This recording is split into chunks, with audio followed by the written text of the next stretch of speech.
Hey guys, Dr. Pip here, and I am here with my friend Amanda Everitt, who is just a beautiful yoga instructor. I absolutely love her classes, and I very often, because chiropractic and how I practice is so holistic, and I'm often looking at not just injuries, not just, I never would say fix anything. We're looking at that holistic healing and really looking at balancing your nervous system regulation, and allowing better function. Yoga is a really beautiful fit. And so I often find myself recommending it, but often I get a couple, reluctance from things that cause reluctance for people. And so I wanted to address three quick things with Amanda that maybe she can help people overcome that hurdle and open up this possibility for people. So the first thing that I hear from Amanda, the first question for you, the first thing I hear from people is that they can't do yoga because they're not flexible. How do you address that for people to help them feel perhaps more open to the idea? Yeah, well, sometimes I share as well that when I started yoga, I could barely get my hands past my knees when I would bend over to try and touch the floor. You don't have to be good at something to start something, just like you don't have to be a fast runner to decide you want to try and run. Yoga is a practice, and as you continue to show up, you will see the benefits, and your body will start to shift and grow, and you'll develop a lot of this ability. So you don't have to. I know a lot of pictures look pretty, but it's not about that. It's about showing up and putting the work in, and you'll get the gains. Like you don't have to start out flexible. There's modifications for everything. And you said something beautiful last night in class, just about it being like your journey, your Yeah. body, what feels good for you.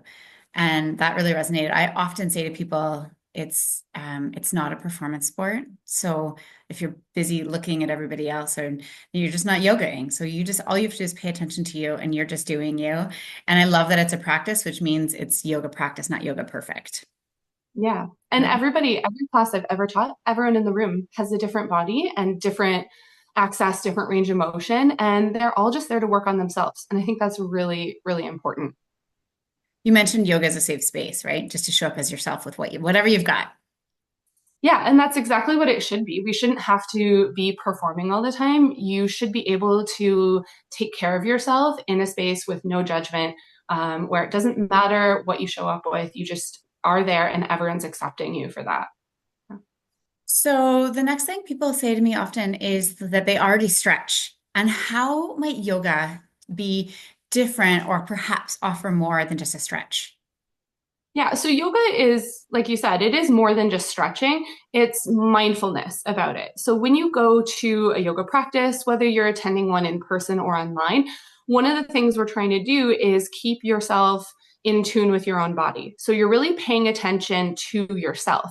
If you're doing some stretching after maybe a lifting class, you might be chatting with the person next to you and not as aware of how your body's feeling and what's happening. Or same thing if you're stretching in front of the TV. It's amazing if you're doing these. I'm very happy that people are doing this. I think it's really important. But in a yoga practice, the teacher has curated a sequence or put a group of poses together to help target different parts of the body a little bit with more depth than you might get by just doing the same like two or three stretches all the time.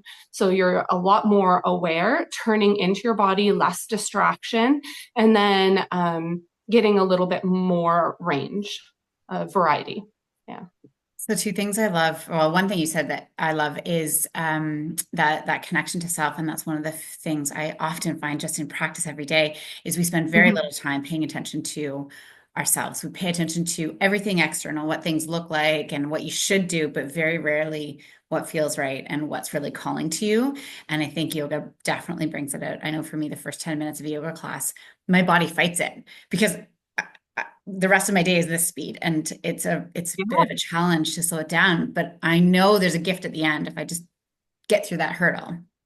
And then the other thing I'll often say to people is what I love about yoga is as you're stretching, you're actually in these different poses, which are really just extended movement, because you're never really done in a pose, is that you're actually getting stronger in that. You're using some of those muscles, either surrounding or the actual muscle that you're stretching. And so you get functional movement, not just a hamstring that might be stretchier, but that it's functional. Does that make sense? Yeah, the goal is not to be the most flexible person in the world, but what we really want is to develop that control. So when you are stretching in this capacity in yoga, you're also, like you just said, strengthening and building control, which is great for preventing injuries or helping recovery. When you can control what your body can do, that's where it's at. That's where it's at.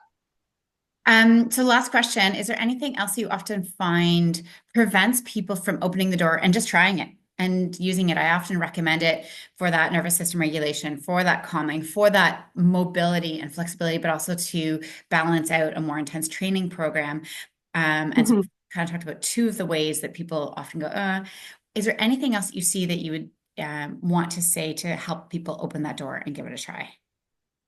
I think there's some fear. So people are sometimes intimidated by yoga, feeling like, well, I don't know if I'm a yoga person. But that doesn't I don't really know what that means, what a yoga person means.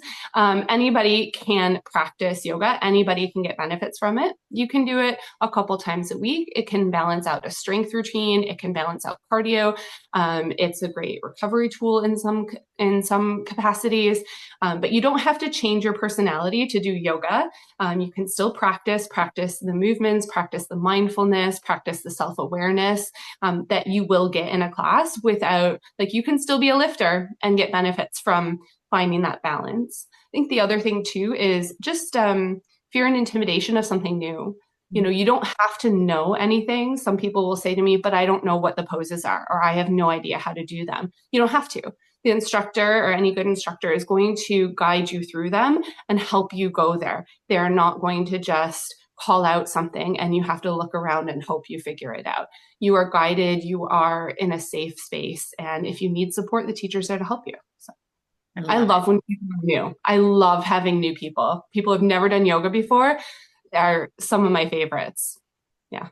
I love that. Okay, well, maybe we've opened the door for a couple of people to try it, and they'll come in and report back to me at their next adjustment that they checked out a yoga class, they gave it a try, or maybe all of a sudden you'll be inundated with a bunch of newbies. Thank you so much for your time. I will make sure that I link all your contact info, and then people know how to find you.